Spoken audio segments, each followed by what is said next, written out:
ಸತೀಶ್ ರಾಜಣ್ಣ ಮುಂದಾಳತ್ವದಲ್ಲಿ ಟೇಕಲ್ನ ಪ್ರಮುಖ ಬೀದಿಗಳಲ್ಲಿ ಅಂಬೇಡ್ಕರ್ ಪಲ್ಲಕ್ಕಿಗಳನ್ನು ಮೆರವಣಿಗೆ ಮಾಡುವ ಮೂಲಕ ಜೈ ಭೀಮ್ ವೇದಿಕೆ ವತಿಯಿಂದ ಅದ್ದೂರಿಯಾಗಿ ಡಾಕ್ಟರ್ ಬಿಆರ್ ಅಂಬೇಡ್ಕರ್ ಜಯಂತಿ ಆಚರಣೆ ಮಾಡಲಾಯಿತು.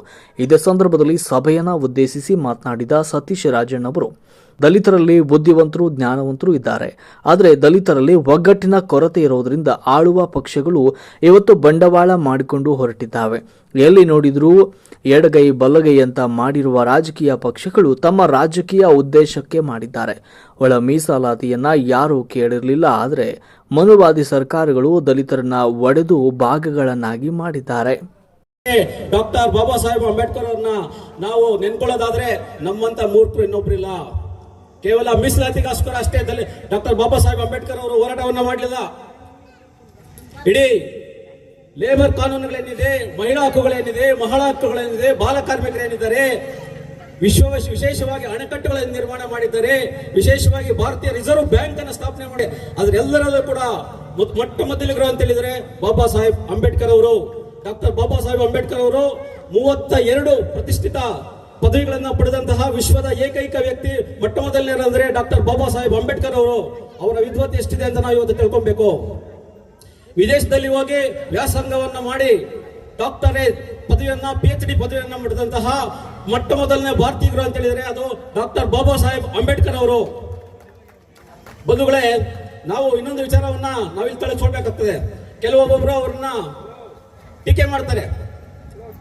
ಸಂವಿಧಾನವನ್ನ ಶಿಲ್ಪನೆಯನ್ನ ಮಾಡಬೇಕಾದ್ರೆ, ಸಂವಿಧಾನವನ್ನ ರಚನೆ ಮಾಡಬೇಕಾದ್ರೆ ಸಂವಿಧಾನದ ಸಂಪೂರ್ಣ ಕ್ರೆಡಿಟ್ ಇವತ್ತು ಡಾಕ್ಟರ್ ಬಾಬಾ ಸಾಹೇಬ್ ಅಂಬೇಡ್ಕರ್ ಹೋಗ್ತದೆ ಅಂತ ಅವರು ಟೀಕೆ ಮಾಡ್ತಾರೆ. ಸಂವಿಧಾನ ಕರಡು ರಚನೆ ಸಮಿತಿಯಲ್ಲಿ 7 ಜನ ಸದಸ್ಯರಿದ್ರು.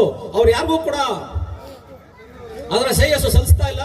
ಡಾಕ್ಟರ್ ಬಾಬಾ ಸಾಹೇಬ್ ಅಂಬೇಡ್ಕರ್ ಅವ್ರನ್ನ ಮಾತ್ರ ನೀವು ಮೆರವಣಿಗೆ ಮಾಡ್ತಾ ಇದ್ದೀರಾ, ಅದರ ಸಂಪೂರ್ಣ ಶ್ರೇಯಸ್ಸು ಅವರಿಗೆ ಕ್ರೆಡಿಟ್ ಅದು ಸಿಗ್ತದೆ.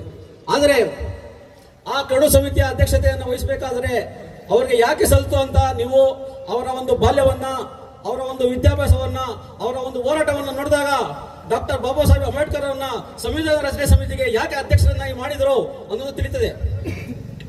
ಬಹುಶಃ ರಾಜಕೀಯ ಕಾರಣಗಳಿಗಾಗಿ ನಮ್ಮ ಮಹಾತ್ಮ ಗಾಂಧೀಜಿಯವರು ಮತ್ತು ಅಂಬೇಡ್ಕರ್ ಅವರ ಮಧ್ಯೆ ಸಾಕಷ್ಟು ರಾಜಕೀಯ ಭಿನ್ನಾಭಿಪ್ರಾಯಗಳಿದ್ವು ಅಂತ ವಾದ ಮಾಡ್ತಾರೆ. ಸಂವಿಧಾನ ರಚನೆಯನ್ನ ಕರಡು ಸಮಿತಿಗೆ ಅಧ್ಯಕ್ಷರನ್ನಾಗಿ ಮಾಡಬೇಕಾದ್ರೆ ಇದಕ್ಕೆ ಅತ್ಯಂತ ಸೂಕ್ತವಾದ ವ್ಯಕ್ತಿ ಯಾರು ಅಂತ ಇಡೀ ಶೋಷಿತ ಸಮುದಾಯಗಳು, ತಳಾತಿ ತಳದ ಸಮುದಾಯಗಳು, ದಲಿತ ಸಮುದಾಯಗಳು, ಬಡವರ ಬಗ್ಗೆ, ದಿನ ದಲಿತರ ಬಗ್ಗೆ ಅಪಾರವಾದಂತಹ ಕಾಳಜಿ ಇರುವಂತಹ ಡಾಕ್ಟರ್ ಬಾಬಾ ಸಾಹೇಬ್ ಅಂಬೇಡ್ಕರ್ ಅವರು ಈ ಒಂದು ಸಂವಿಧಾನದ ಸಮಿತಿಯ ನೇತೃತ್ವವನ್ನು ವಹಿಸಿದ್ರೆ ಮಾತ್ರ ನಮ್ಮ